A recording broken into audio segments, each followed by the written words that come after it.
4 ചുവരിനുള്ളിൽ ഇങ്ങനെ കഴിഞ്ഞു പോകാം. പക്ഷെ എങ്കിലും നമുക്ക് ഈ നാട്ടിൽ നടക്കുന്ന കുറേ കാര്യങ്ങളോട് ഭയങ്കര യോജി. നാട്ടിൽ എന്തുകൂടെ നടക്കുന്നത്? ഒരു സിയും ഒരു പൂക്കി സിയും ഒരു വാഴ ആഭ്യന്തരമുണ്ട്. ശരിക്കും പറഞ്ഞാൽ നിങ്ങൾക്ക് ഭരിക്കാൻ അറിയത്തില്ലെങ്കിൽ നിങ്ങൾ രാജിവെച്ച് ഇറങ്ങിപ്പോകണം. വേറൊന്നുമല്ല, ഇന്നലെ എന്താ വീണയുടെ പിണറായി വിജയൻ്റെ മോക്കളുടെ വീണയുടെ ഒരു കേസുമായിട്ട് ആ നാട്ടിൽ ഈ കണ്ട അടിമകൾ തന്നെ പറയണം. ഇവന്മാർ എന്തോ പ്രക്ഷോഭവും പ്രതിഷേധവും കാര്യങ്ങളും ഉണ്ടാക്കി വിടുന്നു.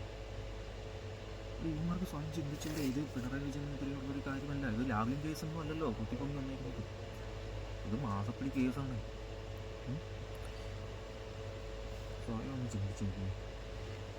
ഇയാൾ തന്നെ മറ്റേ കോടിയേരി ബാലകൃഷ്ണൻ്റെ മോൻ്റെ വിനീഷ് കോടിയേരിയുടെ കേസിൽ പറയുന്നത് അത് അവരുടെ കുടുംബക്കാരെ അവർ നോക്കിയിരുന്നു. അപ്പോൾ പിന്നെ എങ്ങനെയാണ് ഇയാൾക്കടെ നോക്കുന്നവരെ ഒരു ആരോപണങ്ങൾ വരുമ്പോൾ അത് കുടുംബക്കാരെയല്ലേ? എന്തിനാണ് ഈ കണ്ട അടിമകളെല്ലാം കൂടി വിളിച്ചു കൂട്ടി വീടിൻ്റെ ഫ്രണ്ടിലോട്ട് വലിച്ചു നിർത്തിയിട്ട് എന്നെ രക്ഷിക്കൂ എന്ന് പറയുന്നതിന് തുല്യമില്ല അവർ ആ പ്രതിഷേധം കാണിക്കുന്നത്? അതൊന്നും. പിന്നെ അടിമകളോട് എനിക്ക് പറയാനുള്ളത്, നിങ്ങൾ കറക്റ്റായിട്ട് ഈ ഇറങ്ങി തിരിക്കുന്നതിന് മുമ്പ് ഇന്ന സംഭവം എന്താണ് അല്ലെങ്കിൽ ഇന്ന കാര്യങ്ങൾ എന്താണെന്ന് ജസ്റ്റ് നിങ്ങളുടെ കൂട്ടത്തിൽ വേറെയുള്ള ആരും ഇല്ല എങ്കിലും എന്തെങ്കിലുമൊക്കെ ഒരു ന്യൂസ്, നിങ്ങൾ ജനൻ ടി വി കാണണ്ട, ജനൻ ടി വിയിൽ പറയുന്നത് നിങ്ങൾ കേൾക്കണ്ട, ബാക്കിയുള്ളതൊക്കെ കാണും. ടെലിവിഷനകത്ത് കുറേയൊക്കെ സത്യങ്ങൾ പറഞ്ഞാലേ ഉറപ്പ് വെക്കത്തുള്ളൂ. ബാക്കിയുള്ള ടെലിവിഷനിലൊക്കെ കാണും നിങ്ങൾ എന്താണ് പ്രശ്നം, എന്താണ് നാട്ടിൽ നടക്കുന്നത്, അല്ലെങ്കിൽ എന്താണ് ഈ കേസുമായിട്ട് ബന്ധപ്പെട്ടുള്ള കാര്യങ്ങൾ നിങ്ങളൊന്ന് അന്വേഷിക്കും. വെറുതെ കാറ് തല്ലിപ്പൊളിക്കുന്നു, കേന്ദ്രത്തിന് വരുന്ന ഇഡിനെ മോശമെന്ന് പറഞ്ഞാൽ ശരിക്കും പറഞ്ഞാൽ ഇത് നേതാക്കളുടെ കുറ്റം അല്ലെങ്കിൽ നിങ്ങളെ ഭരിക്കുന്ന ആ ഒരു സിസ്റ്റത്തിൻ്റെ കുറ്റമല്ല, ഇത് നിങ്ങളുടെ കുറ്റമാണ്. നിങ്ങളുടെ കുറ്റമെന്ന് പറഞ്ഞാൽ അവിടെ ഈ അടിമകൾ മാറി ചിന്തിക്കേണ്ട അവസ്ഥ കാലങ്ങൾ കഴിഞ്ഞു. നിങ്ങൾക്ക് ഈ ഒരു ഇലക്ഷൻ ടോട്ടലിൽ നിന്ന് നിങ്ങൾക്കൊന്നും മനസ്സിലാവുന്നില്ല നിങ്ങൾക്ക് കാര്യങ്ങൾ എന്താണ് ശരിയാക്കില്ല. ഇത് ഇങ്ങനെ പോയിട്ടുണ്ടെങ്കിൽ കേരളത്തിലെ ഒരു കമ്മ്യൂണിസ്റ്റ് എന്ന് പറയുന്നത് കൊണ്ട് ഇപ്പോൾ ആരും ഇല്ലെന്നാണ് തോന്നുന്നത്. നേതാക്കന്മാരെന്ന് പറഞ്ഞു വരുന്നവന്മാരെല്ലാം ലോകപൊട്ടന്മാർ. കുറേയൊക്കെ മാറി ചിന്തിച്ച് നോക്കും, ശരിയാകുമായിരിക്കും, എപ്പോഴെങ്കിലുമൊക്കെ ശരിയായി വരും. എന്തായാലും ഒരു കമ്മ്യൂണിസ്റ്റ് എന്തായാലും ഒക്കത്തുള്ളൂ. ഒരു കമ്മ്യൂണിസ്റ്റ് നമ്മുടെ കേരളത്തിൽ ഉറപ്പായിട്ട് വേണം, അല്ലെങ്കിൽ ശരിയാക്കും. പക്ഷെ ഇങ്ങനെയുള്ള കമ്മ്യൂണിസ്റ്റും കൊണ്ട് എനിക്ക് തോന്നുന്നില്ല. നിങ്ങൾ യു ഡി എഫുകാർ, ബി ജെ പിക്കാർ അല്ലെങ്കിൽ കമ്മ്യൂണിസ്റ്റുകാർ എല്ലാം ഒരേ ഘടകം തന്നെയാണ് ഇതിനടുത്ത് നോക്കുന്നത്. എല്ലാത്തിനും അഴിമതി നടത്താൻ വേണ്ടി മാത്രമാണ് അധികാരം, അല്ലാതെ നാട് നന്നാക്കാനൊന്നും നിങ്ങളെ കൊണ്ടൊന്നും നടക്കുന്ന കാര്യങ്ങൾ. പിന്നെ കൂട്ടത്തിൽ നിന്ന് എന്തെങ്കിലുമൊക്കെ ചെയ്യാനും കൂടി നോക്കുക. അല്ലാതെ ഇതെന്താണ് സ്വന്തം വീട്, വീട്ടുകാർ, ഞാൻ, സുഭദ്ര, അപ്പൻ തുമ്പര ആ ഒരു സെറ്റപ്പായി പോകും കമ്മ്യൂണിസ്റ്റ് വെക്കൊണ്ടിരിക്കുന്നത്. ശരിയാകത്തില്ല. അത് സ്വയം ചിന്തിച്ച് മാറ്റി എടുക്കേണ്ട കുറേ കാര്യങ്ങളുണ്ട്. അവർ നേതാക്കന്മാർക്കൊപ്പത്തിൽ അണികൾ പറഞ്ഞു കൊടുക്കണം. ഇത് അണികളില്ല, ഇത് അടിമകൾ മാത്രമേ ഉള്ളൂ. ഇപ്പോൾ എന്തിനാണെന്ന് പോലും അറിയത്തില്ല. ഇങ്ങനെ കുറേ എണ്ണം അവിടെ പ്രതിഷേധിച്ചിട്ട് പോകും, നാട്ടിലോട്ട് ഇറങ്ങിയിട്ട് കുറേ എണ്ണം ബാനർ കയറുന്നു, കുറേ എണ്ണം തല്ലിപ്പൊളിക്കുന്നു, അത് തല്ലിപ്പൊളിക്കുന്നു. എഴുത്തും വായന അറിയാത്തതുകൊണ്ടൊന്നുമല്ല. ഇത് അവർക്ക് വേറെന്തോ ഒരു സംഭവം കയറി, മറ്റേ പ്രേതം കയറിയ പോലെയാണ്. നിങ്ങൾക്ക് തെരുവ് പട്ടികളൊക്കെ ഇല്ലേ കടിച്ച് ഇങ്ങനെ ആക്രോശിച്ച് ചെല്ലത്തില്ല, ആ ഒരു സിസ്റ്റമാണ് നിങ്ങൾ ഇപ്പോഴും കൊണ്ടുവരുന്നത്. ആർക്കും നിങ്ങൾക്കെതിരെ ഒന്നും മിണ്ടാനൊക്കത്തില്ല, അല്ലെങ്കിൽ ആരെങ്കിലും പറഞ്ഞു കഴിഞ്ഞാൽ നിങ്ങൾ അപ്പോഴേ അവർക്ക് കൊലവിളിയാണ് കൊലവിളിയത്. പിന്നെ ഞങ്ങൾക്ക് കൈയും വിട്ട് കാലും വിട്ട് വേണ്ടി വന്ന തലയും വിട്ടു.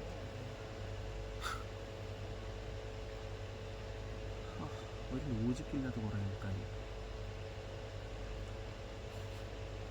ചിരി വരും എനിക്ക് ഇവരുടെ പ്രസംഗവും ഇവർ ആ മൈക്കിൽ കൂടെ വിളിച്ച് പറയുന്ന മണ്ടത്തരങ്ങൾ കേൾക്കുമ്പോൾ ചിരി വരും. നിങ്ങൾക്ക് മനസ്സിലാവുന്നത് നിങ്ങളതിനെന്തോ വലിയ മാസമായിട്ട് കാണും. പിന്നെ രമേശ് ചെന്നിത്തല, വി ഡി സതീശൻ, മുഖ്യമന്ത്രി, ഇവർക്ക് ഭരിക്കാൻ അറിയത്തില്ലെങ്കിൽ നിങ്ങൾ ഞങ്ങൾക്കൊക്കത്തില്ല, നിങ്ങൾ കേരളത്തിൽ അല്ലെങ്കിൽ കേന്ദ്രഭരണ പ്രദേശമായിട്ടങ്ങ് ഏറ്റെടുക്കും. പക്ഷേ കേന്ദ്രത്തിലുള്ളവന്മാർ നോക്കിക്കോളും, മിലിറ്ററി ഇറങ്ങും, 4 ഉച്ചയിൽ കൂടെ ബുള്ളറ്റ് അങ്ങോട്ട് കയറുമ്പോൾ എല്ലാം വീട്ടിൽ പൊക്കോളും, പൊടിയും തട്ടി അങ്ങ് പൊക്കോളും. അല്ലാതെ വെള്ളം അടിച്ച് കുറേ എണ്ണത്തിനെ കുളിപ്പിച്ച് വിടും ഇവിടുത്തെ പോലീസ്. മുട്ടയിൽ തല്ലി ഓടിക്കണം, അത് ചെയ്യണം. ചെയ്താലേ രക്ഷയുള്ളൂ. ചെയ്യേണ്ട സ്ഥലത്താണ് അത് ചെയ്യേണ്ടത്. അല്ലാതെ നിങ്ങൾ കുറേ വഴിയിലോട്ട് പോയി ഇരുന്ന് വളവിന് കുത്തി ഇരുന്നിട്ട് 4 ഹെൽമെറ്റ് ഒക്കത്തന്മാരെ പിടിക്കും. മനസ്സിലായോ? അല്ലെങ്കിൽ എവിടെയെങ്കിലും മാല കുറച്ച് 2 എണ്ണത്തിനെ കൊണ്ടുവന്നിട്ട് പിടിച്ചിട്ട് ഭയങ്കര സീൻ ഉണ്ടാക്കും. ഉത്സവത്തിന് ആരെങ്കിലും വഴക്കുണ്ടാക്കി തല്ലുണ്ടാക്കി ചെയ്യുകയാണെങ്കിൽ അവരെ ഓടിച്ചിട്ട് തല്ലുക. 10 മണിക്ക് ശേഷം DJ നടത്തി കഴിഞ്ഞാൽ അവരെ കണ്ടാൽ സാമാനം അടിച്ച് പൊടിക്കുക. ഇതിനൊക്കെ കേരള പോലീസിനെ കൊണ്ട് ഒക്കത്തുള്ളൂ. അല്ലാതെ നാട്ടിൽ ക്രമസമാധാനം പാലിക്കാനൊന്നും കേരള പോലീസിനെ കൊണ്ട് എനിക്ക് തോന്നുന്നില്ല. അപ്പോൾ നിങ്ങൾ വല്ല കളിക്കുടിക്കുകയോ ഇങ്ങനെയുള്ള അവസരങ്ങളിൽ നിങ്ങൾ വല്ല കളിക്കുടിക്കുകയോ ബാലമംഗളോ ഡൈജസ്റ്റൊക്കെ വായിച്ച് നിങ്ങൾ ഓഫീസിൽ ഇരിക്കും, കേന്ദ്രത്തിന് എഴുതി കൊടുക്കും. ഒക്കത്തില്ല. അല്ലെങ്കിൽ ഞങ്ങളുടെ കയ്യിൽ നിൽക്കുന്നതല്ല. ആർമി ടീം പിള്ളേർ ഇറങ്ങിക്കൊള്ളും. പിള്ളേർ ഇറങ്ങി 4 എണ്ണത്തിൻ്റെ തലപ്പടം ഓട്ടയിടും. ഓട്ടയിടുമ്പോൾ പിന്നെ അല്ലാണ്ട് ഇതുപോലെ പ്രതിഷേധിക്കാനോ കല്ലുറക്കി അടിക്കാനോ ഒന്നും പറ്റില്ല. അങ്ങ് വീട്ടിലിരുന്നോളൂ. അതൊക്കെയാണ് ചെയ്യേണ്ടത്. ശരിക്കും പറഞ്ഞാൽ ഇന്നലെ അവിടെ ആ ഒരു പ്രക്ഷോഭം ഉണ്ടാക്കുക ഏതെങ്കിലും നല്ലൊരു ഒറ്റത്തന്തയ്ക്ക് പറഞ്ഞു മറ്റുള്ള ഒരു പോലീസുകാരുണ്ടായിരുന്നെങ്കിൽ അമ്മാരെ ആ സീൻ ഉണ്ടാക്കില്ലായിരുന്നു. പിന്നെന്താ ഇമാരെന്താ പറയുന്നത്? പാർട്ടി ഓഫീസിൽ കയറി പിടിക്കുന്നു. എടാ, ശബരിമലയിൽ പെണ്ണുങ്ങളെ കയറ്റണമെന്ന് പറഞ്ഞുകൊണ്ട് തള്ളി കയറ്റി വിട്ട ടീമുകളാണ് ഇവന്മാർ. പിന്നെ ഇവന്മാർക്ക് പാർട്ടി ഓഫീസിൽ കയറിയത് എന്താ പ്രശ്നം? ഇവർക്ക് പാർട്ടി ഓഫീസ് എന്തുവാ? എൻ്റെ ഇതിൽ എനിക്കുള്ളൊരു പൊതുബോധ്യത്തിൽ നമ്മൾ വലിയ പൊതുബോധ്യം കാര്യങ്ങളൊക്കെ ഒന്നും ചെയ്യുന്ന ചെറിയൊരു അറിവില്ല. കോടതി വെളുപ്പിൽ വെച്ച് മാത്രമേ ഒരാളെ അറസ്റ്റ് ചെയ്യുമ്പം നിയമങ്ങൾ കാര്യങ്ങൾ പാലിക്കണമുള്ളൂ. ബാക്കി ആരായാലും എവിടെയായാലും നമുക്കത് ചെയ്യാനൊക്കും എന്നാണ് എൻ്റെ ഒരു കിട്ടിയിരുന്നൊരു അറിവ്. ഈ പാർട്ടി ഓഫീസിൽ കയറുന്നതിനോട് സമ്മതിക്കത്തില്ല. ഞങ്ങളുടെ പാർട്ടിക്കാരെ അങ്ങനെ ആക്കണം ഇങ്ങനെ ആക്കണം. എന്തുവാടേ നിങ്ങൾ വിചാരിക്കുന്നത്? നിങ്ങൾ വലിയ മാസമല്ല കമ്മ്യൂണിസ്റ്റുകാരെ, നിങ്ങൾ മണ്ടന്മാരാണ്. നിങ്ങൾ വിചാരിക്കുന്നത് മറ്റേ ഞങ്ങൾ റോഡിലോട്ട് ഇറങ്ങിയിട്ട് 4 എണ്ണത്തിൻ്റെ ബാനർ കീറുന്നു, കുറച്ച് വണ്ടി അടിച്ച് പൊട്ടിക്കാം, അല്ലെങ്കിൽ എന്താ നിങ്ങൾ എതിർ പാർട്ടിക്കാരെ നിഷ്പക്ഷമായിട്ട് വെല്ലുവിളിക്കാം, കൊലവിളി നടത്താം. ഞങ്ങൾ ഭയങ്കര മാസം മണ്ടന്മാരാണ് നിങ്ങൾ. മനസ്സിലായി? മണ്ടന്മാർ 35 ഇല്ല ഇപ്പം കുറേ. കാരണം നിങ്ങൾ വിചാരിക്കുന്നത് കമ്മ്യൂണിസ്റ്റോ അല്ലെങ്കിൽ UDF BJP ഇതൊന്നുമല്ല കേരളത്തിലെ ഒരു വലിയ പാർട്ടി എന്ന് പറയുന്നത്. കേരളത്തിൽ നിന്നല്ല എവിടെയും വലിയൊരു പാർട്ടി എന്ന് പറയുന്ന സാധനം പൊതുജനം എന്ന് പറയുന്നൊരു പാർട്ടിയുണ്ട്. ഈ പൊതുജനം എന്ന് പറയുന്നൊരു പാർട്ടിയാണ് ഏത് ആൾ എവിടെ വിജയിക്കണമെന്ന് തീരുമാനിക്കുന്നത്. പൊതുജനം എന്ന് പറയുന്നൊരു പാർട്ടിയുണ്ട്. അതുപോലും മനസ്സിലാക്കാതെ ഞങ്ങൾക്ക് 3 ലക്ഷം മെമ്പർഷിപ്പ് ഉണ്ട്, ഞങ്ങൾ പൊതിച്ചോറ് കൊടുക്കുന്നു, അതുകൊണ്ട് പെൻഷൻ കൊടുക്കുന്നു, ഞങ്ങൾ മറ്റേ പ്രളയ ഫണ്ട് മുക്കിയിട്ട് അതിൻ്റെ എന്തുവാ 1% നിങ്ങൾക്ക് തരുന്നുണ്ട്. പിന്നെ വേറെ കോമഡി എന്ന് പറഞ്ഞാൽ 1.5 കോടി സംതിങ് ഉള്ള ഒരു അഴിമതിയാണ് വീണ വിജയനെതിരെ വന്നിരിക്കുന്നത്. അതിനകത്ത് എന്താ അവർ മരവിപ്പിച്ചേക്കുന്ന അക്കൗണ്ടിനകത്തുള്ളത് 1.5 ലക്ഷം. 1.5 കോടി 1.5 ലക്ഷം അവിടെ കിടക്കുന്നു. പിന്നെ വീണ വിജയൻ്റെ അക്കൗണ്ടിൽ 1.5 ലക്ഷം ഉള്ളൂ. ബോധമുള്ള ഒരാൾക്ക് ബോധം എന്ന് പറയുന്ന സാധനമുള്ള ഒരിക്കലും മനസ്സിലാവേണ്ട കാര്യങ്ങൾ ഇതൊക്കെ. അതല്ല നിങ്ങൾ മറ്റേ എന്താ പറയുക, ഈ ഇപ്പോഴത്തെ രാഷ്ട്രീയക്കാരുണ്ടല്ലോ, അതിന് BJP ആയിക്കോട്ടെ UDF ആയിക്കോട്ടെ ആരായാലും അഴിമതി ചെയ്യുന്നത് എന്തിൻ്റെ ധൈര്യത്തിലാണ് പറയുന്നത്? അത് നിങ്ങളെപ്പോലുള്ള മണ്ടന്മാർ. ഇത് ശ്രദ്ധിച്ചേക്കണം. നിങ്ങളെപ്പോലുള്ള മണ്ടന്മാർ തെരുവിലിറങ്ങി അവർക്ക് സപ്പോർട്ടായിട്ട് പ്രതിഷേധിക്കും എന്നുള്ള ഒരൊറ്റ ഉറപ്പിന് പോലെയാണ് ഇവിടുത്തെ രാഷ്ട്രീയക്കാർ ഫുള്ളായിട്ട് പറയുന്നത്. അതിന് ഏറ്റവും വലിയ തെളിവാണ് കേരളത്തിലെ കമ്മ്യൂണിസ്റ്റ്. എനിക്ക് തോന്നുന്നില്ല BJPയിലും UDFയിലും ഇത്രയും വലിയ മണ്ടന്മാരുണ്ടെന്ന് എനിക്ക് തോന്നുന്നില്ല, ഇത്രയും വലിയ അടിമകളും ഉണ്ടെന്ന് എനിക്ക് തോന്നുന്നില്ല. കാരണം അവർക്കെല്ലാം അഭിപ്രായങ്ങൾ അങ്ങോട്ടും ഇങ്ങോട്ടും ഒക്കെ പറയുന്നുണ്ട്. ഇതാവുന്നില്ല. ഇത് കുറേ മണ്ടന്മാരെ സൃഷ്ടിച്ച് മുന്നോട്ട് പോവുക. അതാണ് ഇപ്പോഴത്തെ കമ്മ്യൂണിസ്റ്റ് ചെയ്തുകൊണ്ടിരിക്കുന്നത്. കഷ്ടമായി. നിങ്ങൾക്ക് സത്യത്തിൽ റോൾ മോഡൽ എന്ന് പറയാൻ പോലും ഒരാൾക്കും കമ്മ്യൂണിസ്റ്റ് പാർട്ടിയിലില്ല. അത് നിങ്ങൾക്ക് സ്വയം തന്നെ അറിയാം. കമ്മ്യൂണിസ്റ്റുകാർക്ക് സ്വയം തന്നെ അറിയാം. ഞാൻ കമ്മ്യൂണിസ്റ്റിനെ പൂർണ്ണമായിട്ട് ഇതൊന്നുമല്ല, ഞാൻ കമ്മ്യൂണിസ്റ്റ് വിരുദ്ധമൊന്നുമല്ല.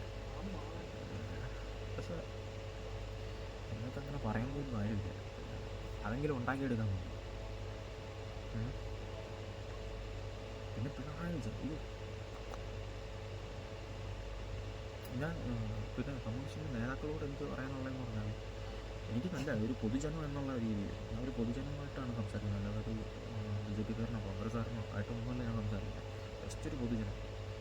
ജസ്റ്റ് കേരളത്തിൽ ജനിച്ച് വളർന്ന് അവിടെ നിൽക്കാനൊക്കാത്ത അവസ്ഥ ആയതുകൊണ്ട് മാത്രം ഗൾഫിൽ വന്ന് നടന്ന് പണിയെടുക്കുന്ന ഒരു പ്രവാസി എന്നുള്ള നിലയ്ക്ക് ഞാൻ പറയുന്നത്. കേരളത്തിലെ കമ്മ്യൂണിസ്റ്റ് നേതാക്കളുണ്ട്, നിങ്ങൾക്ക് ഉളുപ്പില്ല എന്നറിയാം, എങ്കിലും നമ്മൾ പറഞ്ഞു പോവുകയാണ്, ലേശം ആ സാധനം ഒന്ന് കാണിച്ച് തുടങ്ങും, ഇനിയെങ്കിലും ഒന്ന് സ്റ്റാർട്ടാക്കി തുടങ്ങും ആ ഉളുപ്പിൻ്റെ കേസ്. അല്ലാതെ വെറുതെ കുറേ എണ്ണത്തിന് കുത്തിപ്പൊക്കി വിളിച്ചുകൊണ്ട് ബിരിയാണി മേടിച്ച് തരാം ആ മണിയെന്ന് പറഞ്ഞ് വിളിച്ചുകൊണ്ട് വരും. അല്ലാണ്ട് കാറടിച്ച് വിളിക്കുക, അവർക്ക് കേസുണ്ടാക്കി കൊടുക്കുക, പിള്ളേരുടെ ഭാവി നശിപ്പിക്കുക. അപ്പോൾ അവർക്ക് PSC പരീക്ഷ എഴുതാനോ അല്ലെങ്കിൽ ഒരു സർക്കാർ ഗവൺമെൻറ് ഇവിടെ പോകാനൊന്നും ഒക്കത്തില്ല. ഈ കേസും വഴക്കും കാര്യങ്ങളൊക്കെ ആയിട്ട് കിട്ടുന്ന പറഞ്ഞാൽ പുറത്ത് പോലും പോകാനൊക്കത്തില്ല. എന്നിട്ട് നാട്ടിൽ കിടന്നിട്ട് തൊഴിലില്ലായ്മയാണ്, അതാണ് ഇതാണെന്ന് പറഞ്ഞ് കുറേ കഞ്ചും വെള്ളവും മേടിച്ച് കൊടുത്ത് പിള്ളേരെല്ലാം മേടിച്ചു. ആലോചിക്കും, ഇതിൻ്റെ പുറകെ ഇറങ്ങി തിരിക്കുന്ന നിങ്ങളാണ് ഫസ്റ്റ്. നേതാക്കന്മാർക്ക് കാര്യം അവിടെ ആയിക്കട്ടെ, അമ്മമാരുണ്ടാക്കാനുള്ളതൊക്കെ ഉണ്ടാക്കിയിട്ടുണ്ട്, ഇനിയിട്ട് ഉണ്ടാക്കിയും ചെയ്തു. ഈ മണ്ടത്തരത്തിനൊക്കെ പുറകെ ഇറങ്ങി തിരിക്കുന്നതിന് മുമ്പ് നിങ്ങൾ എന്താണെന്ന് വെച്ച് കഴിഞ്ഞാൽ നിങ്ങൾ ആലോചിക്കാം.